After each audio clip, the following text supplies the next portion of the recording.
চরিত্রের জায়গা থেকে এশা মার্ডারের এশা হুম আপনাকে আসলে কতটুকু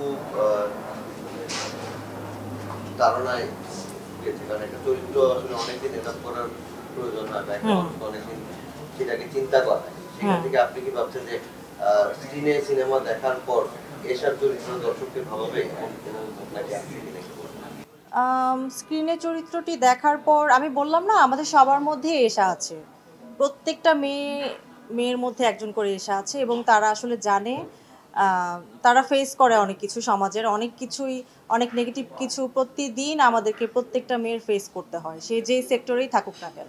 সো সবাই আসলে এশাকে ফিল করতে পারবে এবং আমি চেষ্টা করেছি আমার দিক থেকে এবং আমাদের কিন্তু অলমোস্ট ৩ মাসের প্রশিক্ষণ ছিল। সেটা সানি ভাইয়া আমাদের যে ডিরেক্টর সানি সানোয়ার ভাইয়া উনার অফিসে উনি আমাদেরকে প্রত্যেকজন আর্টিস্টকে ধরে ধরে একদম উনি ক্যারেক্টারে প্রত্যেকটা ক্যারেক্টার উনি বুঝিয়েছেন এবং অ্যাক্টিং ওয়াইজ ক্যামেরার সামনে অ্যাক্টিং করতে বলা হয়েছে। সো আমার কাছে আসলে এতটা ডিফিকাল্ট মনে হয়নি যেহেতু এটা আমি কাজ হিসেবে বেছে নিয়েছি। সো আমার কাছে এটা টাফ লাগেনি। আমি এটা ভালোবেসে এনজয় করে করেছি এবং শুটে যেয়েও আমার আসলে আনকমফোর্টেবল লাগেনি।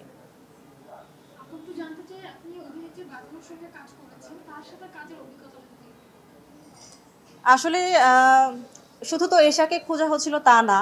আ এশার আ এশা মার্ডার মুভিতে যে লীনা ক্যারেক্টার পুলিশের, তাকেও খোঁজা হচ্ছিল। এবং আমি যখন জানতে পারি বাঁধন আপু আছে, এর থেকে বড় খুশির খবর আর কিছু হতেই পারে না। সো এটা আমার কাছে অনেক বড় প্রাপ্তি এবং আমাকে সবাই জিজ্ঞেস করে, "তুমি তো এশা মার্ডারের এশা, সো তুমি নায়িকা। তোমার নায়ক কে?" সো আমি তখন বলি যে আমি যদি গল্পের নায়িকা হই তাহলে আমাদের গল্পের নায়ক বাঁধন আপু। সো এটা আমার কাছে অনেক আনন্দের এবং অনেক আমি প্রাউড ফিল করি।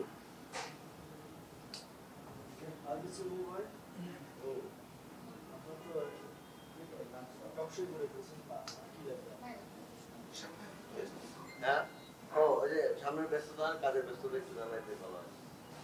সামনের ব্যস্ততা আপাতত আমি আসলে অনেক এক্সাইটেড ঈদ নিয়ে।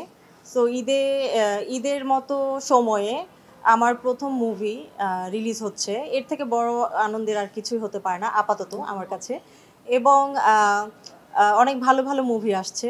তাদের সাথে আমাদেরটাও আসছে। সব মুভি দেখতে যাবো এবং এশা মার্ডার তো অবশ্যই দেখবো।